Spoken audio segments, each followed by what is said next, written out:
Bien, bonjour Frédéric. Bien, Bonjour Laurence. bienvenue pour cette nouvelle lune du 6 juillet qu'on va enregistrer avec quelques jours de retard, mais on est quand même encore dans les énergies. Et c'est une nouvelle lune qui donc se passe dans le signe du Cancer. Et qu'est-ce que toi tu ressens? Alors, la première chose qui est venue quand je me suis reliée de manière générale à cette nouvelle lune, c'est malgré tout une sorte de tiédeur, comme s'il y avait encore du doute, de l'état de confusion. Euh, un peu comme s'il était question d'attendre voir, comme on dit, de ne pas se mouiller. On l'a vu, hein, probablement, notamment avec les élections, mais peut-être aussi on le remarque à titre individuel, il y a eu beaucoup d'occasions d'être face à nos contradictions. Euh, Tergiverser, ne pas savoir sur quel pied danser. On a pu revenir sur nos positions par peur de se tromper. Peut-être même qu'on a beaucoup vu de la mauvaise foi. Voilà. Donc tout ça était quand même dans l'air du temps. Mais en même temps, ça nous permet de voir ce qui ne tourne pas rond. À quel point on a une visibilité limitée sur un certain nombre de choses, à quel point on peut être de parti pris.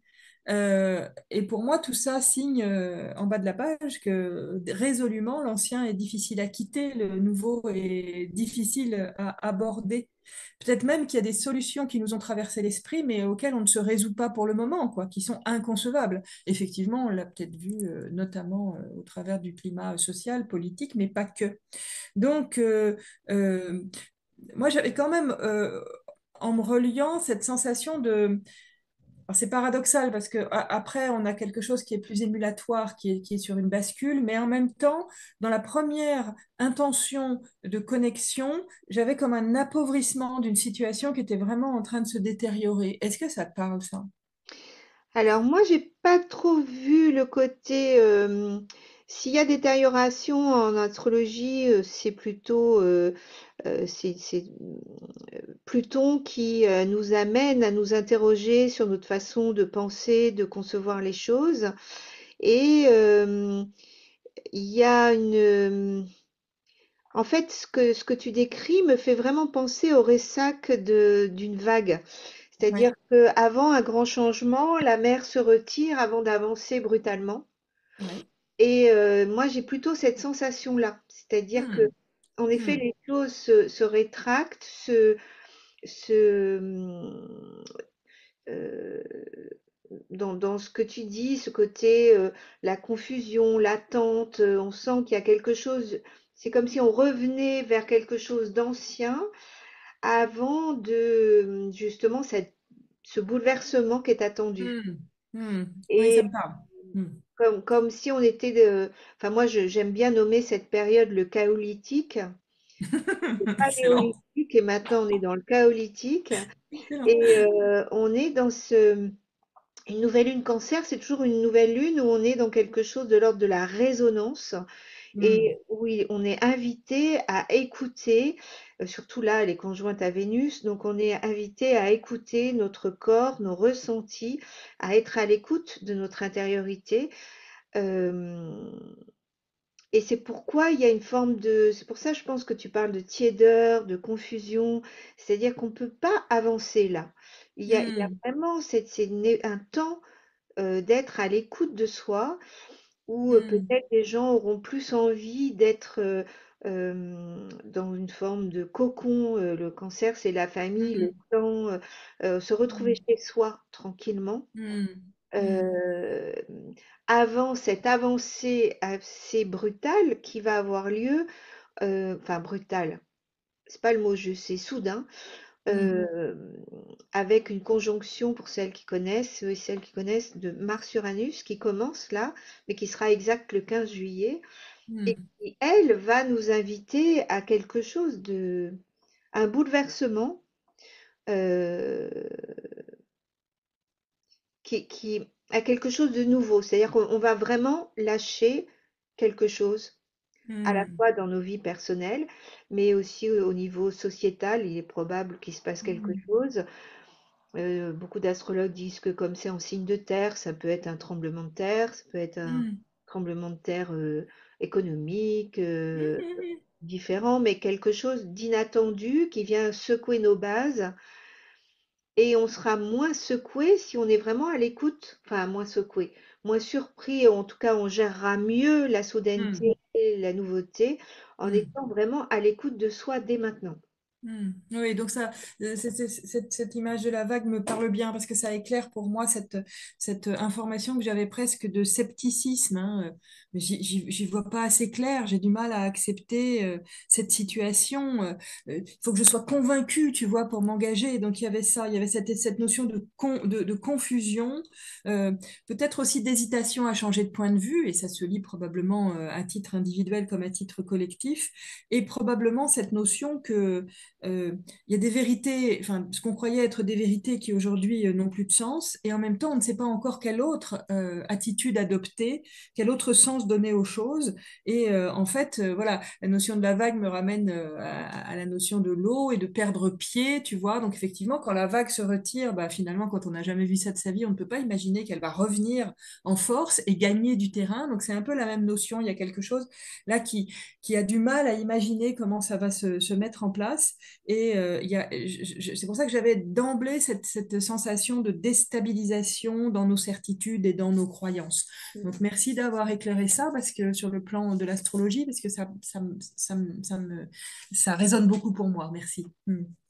Oui, oui, et puis et justement dans ces périodes de grands bouleversements, de ce ressac, on est dans quelque chose de l'ordre de là, l'ancrage, il est à l'intérieur. On peut pas demander à l'extérieur puisque c'est un mouvement qui est fort et donc il n'y a pas de réponse extérieure en C'est ça. réalité. C'est ça. On est Oui. vraiment dans le chaotique là. Il n'y a pas photo hein, à tout niveau. Mm. C'est vrai que les événements politiques le montrent, c'est-à-dire que on ne sait pas, on ne sait pas, on ne sait rien C'est en ça. fait, C'est on ne ça. sait C'est rien. ça. C'est ça. Au moment du Covid, c'était un peu pareil, on ne savait pas. Mm. Et beaucoup de, pour la première fois, parce que je trouve que, bon, astrologiquement, ça s'explique, hein, mais on se retrouve dans des énergies liées au Covid. Mm. Ah oui, oui, Euh, complètement. Tout à fait. L'extérieur, le gouvernement, il n'y a plus de certitude. Mm. Il Oui, n'y a oui, tout à plus fait. Oui. cette chose. Et donc, ça, c'est au niveau géopolitique, mais au niveau intérieur, c'est pareil. Mm. L'extérieur ne peut plus apporter une réponse ou ne peut plus apporter des certitudes. Oui. Et c'est le chemin intérieur qui va permettre de le faire. C'est en écoutant à l'intérieur de soi qu'on saura Mm. vers quoi se diriger. Et Mm. astrologiquement, il y a un truc que j'ai trouvé intéressant, c'est que cette nouvelle lune, elle est au carré des nœuds lunaires. Les nœuds, c'est vraiment l'axe karmique, c'est aussi notre axe de vie. Et j'ai trouvé ça intéressant parce que quand c'est au carré, c'est le moment où on est libre. Ah. C'est le moment où il y a une crise, mais en fait, on peut se détacher d'un chemin et on peut choisir, on peut créer une intention. Mm. Et la nouvelle lune, c'est une intention. Mm. Ah, clairement. C'est Mm. une graine, une intention. Donc, donc c'est quand même intéressant, je trouve. Tu vois, Oui, oui. on est bousculé, comme tu dis, il y a de la confusion, on n'est pas, c'est pas clair, on ne sait pas trop. Et en même temps, si on rentre à l'intérieur de soi, on peut se dire, mais au fait, c'est ça que je veux. Oui, oui, oui, oui. Et ça, ça, ça vient aussi appuyer sur ce qui venait après de mon côté, c'est-à-dire qu'effectivement, maintenant, on doit se connecter à nos sens de façon plus intuitive, de façon plus profonde. Il ne s'agit pas que de regarder, il s'agit de voir avec clairvoyance, il ne s'agit pas de seulement écouter, mais aussi d'entendre avec clairaudience. C'était effectivement assez présent. Cette notion aussi de garder notre équilibre sur tous les plans. Parce qu'on pourrait se trouver attiré aussi par telle ou telle manière de communiquer, telle ou telle bannière ou que sais-je encore. Et là, il y a vraiment cette notion de garder l'équilibre, même quand on voyage entre les mondes, même quand on écoute des points de vue différents, même quand on participe à des choses, à des grands mouvements qui amènent des débats, des points de vue, etc. Garder l'équilibre observer, observer avant toute chose, avant de décider quoi que ce soit, et surtout ne pas oublier de changer de perspective pour bien éclaircir la vision qu'on a de ce qui se passe en nous, de ce qui se passe autour de nous. Donc il y a vraiment, comme tu le soulignais dès le début, cette invitation, ce besoin même à rester calme, ce besoin de rester calme. Rester calme et ne pas faire trop de bruit, justement. Rester calme et silencieux. Euh, euh, a fortiori parce qu'on n'est pas sûr quand on n'est pas sûr de la direction que prend notre vie ou quand on se sent encore englué dans le passé, et c'est beaucoup ce qui se passe hein, en ce moment avec cette invitation astrale, eh bien, si on reste calme à l'intérieur, on va ressentir comment aller de l'avant, on va ressentir quelle route prendre pour un futur possible adéquat pour nous individuellement. Je sentais presque cette exhortation à ne pas abandonner, à bien rester concentré sur notre destination pour que la fluidité, la grâce nous propulse vers ce qui est meilleur pour nous dans les semaines et les mois à venir. Mhm. Et il y a vraiment cette vision autre qui nous est proposée, tu vois, de voir et de penser autrement Effectivement, ouais. et plus en lien avec nos vraies valeurs, avec notre soi, quoi. Parce que ça, Hmm. Mercure est en Lion, tu vois, et Oui. vraiment, et c'est en plus conjoint à Vesta, donc on est dans le foyer, dans notre foyer intérieur, c'est oser penser quelque chose qui nous correspond vraiment pleinement et qui ne vit, enfin, détaché de tradition ou Hmm. de, pardon, je tousse encore un peu, de tradition ou de vieilles croyances ou de Hmm. vieilles habitudes de penser. En fait, je pense Oui, que c'est c'est ça. même plutôt Hmm. ça, quoi. Ouais. Et puis de vieux poncifs transmis plus ou moins consciemment par toute l'histoire sociétale ou de la famille. Il y a vraiment une invitation à opérer un changement radical ici, quoi. Il y a quelque chose qui nous demande toujours davantage de trouver l'amour en nous-mêmes pour qu'on puisse ensuite rayonner cet amour, mais euh, il faut d'abord rétablir cette juste communication avec nous-mêmes pour éviter les malentendus, les dérives. Déjà, de soi à soi, c'est tellement facile, mais de soi avec les autres. Il y a quelque chose euh, ça rebondit sur ce que tu disais, qui invite à ce qu'on ne soit pas en résonance subconsciente, en roue libre en quelque sorte, avec des modes de fonctionnement éculés, qui est ému par un côté action-réaction, par un côté pyramidal, par un côté je veux prendre, je veux être vu, je veux de la reconnaissance, etc. Tout ça, c'est en train de tomber aussi un petit peu. Je voyais comme une sorte de pas de sablier, mais tout à coup un trou de sable qui se crée et ça engouffre tout ça, ça engloutit tout ça, de manière à ce que aussi ça nous demande, ça nous permette de lâcher ces habitudes anciennes, de contrôler, de décider à la place de l'autre, de vouloir ceci ou cela parce qu'on a des blessures à régler. On est vraiment sur un temps fort du processus alchimique intérieur, j'ai l'impression, qui nous propose d'aller vers plus de joie, de lumière, de liberté. Oui, et en plus, si tu veux, moi, c'est ça que j'aime bien dans nos échanges, c'est que euh, parfois tu vas jusqu'à la pleine lune, en fait, quand tu Ah parles. oui, c'est probable, oui. Et du coup, maintenant, je regarde la pleine lune. On ne te la fera plus. Voilà, on ne le fera plus. Et cette pleine lune, elle parle de cette transformation, tu vois. C'est Ah, ça qui est intéressant. intéressant. Ah C'est que la ouais. nouvelle lune, elle parle pas tellement de transformation, si elle invoque l'idée de changer un peu sa façon de penser ou de communiquer, mais la pleine lune ne parle que de ça. Ah Elle ne ouais. parle que de transformation et de cette irruption volcanique, si j'ose dire, de cette conjonction Uranus-Mars qui se trouve donc en taureau et qui vient bousculer, vient nous bousculer avec un carré à Mercure, donc en gros une espèce de la dangerosité de parler plus vite qu'on ne pense. Ben oui. Et donc, Ouais, cette nouvelle lune, elle invite, c'est vraiment la préparation de la pleine lune.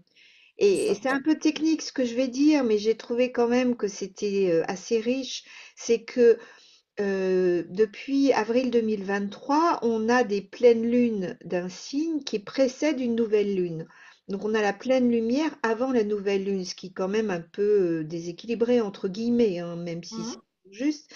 Mais avec cette nouvelle lune d'aujourd'hui, enfin du 6 juillet, on revient à une nouvelle lune avant une pleine lune. Ah.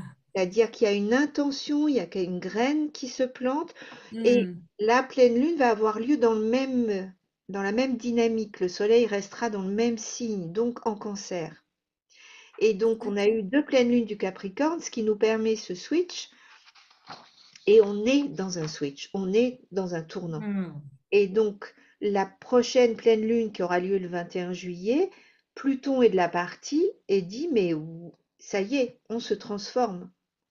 Ça Oui. y Donc, est, il y a la hmm. mutation et il y a cette conjonction Uranus-Mars au carré de Mercure qui invite vraiment à attention, attention à ne pas laisser tout ce que tu as dit précédemment, c'est-à-dire les expressions, les habitudes, tu vois, les façons de dire Hmm. les choses euh, trop Oui, fortes. l'action-réaction, les compulsions, les mécaniques Voilà, irréfléchies. Oui, tout oui. ce que tu disais, c'est vraiment ça. On est Hmm. vraiment quand je t'entendais dire ça, je me dis mais en fait, elle est déjà dans la pleine lune. Hmm. On est dans Intéressant. et c'est maintenant, l'origine, elle est là maintenant. Oui, Tu vois, c'est pour ça. traverser cette période, c'est maintenant que il y a quand même un travail intérieur à faire pour se préparer à cette vague immense. Hmm. Ah, immense, c'est pas fort. Je pense pas, enfin j'espère pas que ce soit un tsunami, mais c'est quand même un grand changement qui est Un grand changement. Hmm. Hmm. Mais ça éclaire pourquoi ça invitait aussi à avoir beaucoup conscience de ses actes. Cette notion d'avoir conscience de ses actes, elle est déjà venue, je crois, si ce n'est pas la nouvelle lune précédente, c'était celle d'avant. Il y a quelques, c'est redondant, c'est répétitif cette notion d'avoir conscience de ses actes, de bien anticiper aussi les conséquences, les changements de nos actes. Et donc, euh, comme tu le soulignes absolument, cette fois encore, bien prendre le temps de regarder en nous, autour de nous, pour bien observer ce qui est en adéquation avec nos valeurs profondes, bien ressentir ce vers quoi on tend de manière à mettre plus de sens et plus de direction dans la finalité de nos actions. C'est parce qu'on va être complètement conscient de nos actes et de leurs répercussions sur nous, sur les autres, que quelque chose de l'ordre de la liberté, de la joie, de la pleine lumière peut se mettre en place. La prise de conscience pardon, semble fondamentale pour se brancher, s'aligner à notre pouvoir créateur, qui demande plus d'éthique aussi, hein, actuellement beaucoup. Et alors, il y avait, et c'était la première fois que ça venait, ça a une énergie qui était très, très végétale, en l'occurrence à travers l'aubépine, l'arbre l'aubépine. Et ici, c'était vraiment l'aubépine vient nous signaler qu'on est complètement dans une période d'assainissement de notre situation et qu'il n'est que conseillé de purifier notre vie, nos pensées, nos corps, notre environnement, tout ce que tu veux. Bref, de se délester de tout ce qui pourrait rendre, de ce qui empêche notre situation d'être plus saine. Donc, il y a vraiment cette notion aussi, donc tu parlais d'intériorisation, de centrage, de verticalité, mais aussi comme une espèce de meilleure discipline intérieure, meilleure organisation intérieure pour bien ressentir les enseignements qui nous parviennent.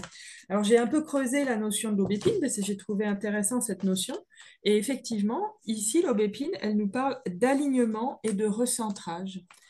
Donc, ce que tu évoquais pour pouvoir se propulser vers cette pleine lune dont tu nous as dit déjà des mots précieux, être dans le présent, être centré, prêter attention aux exigences parfois excessives du quotidien qui peuvent nous désorienter.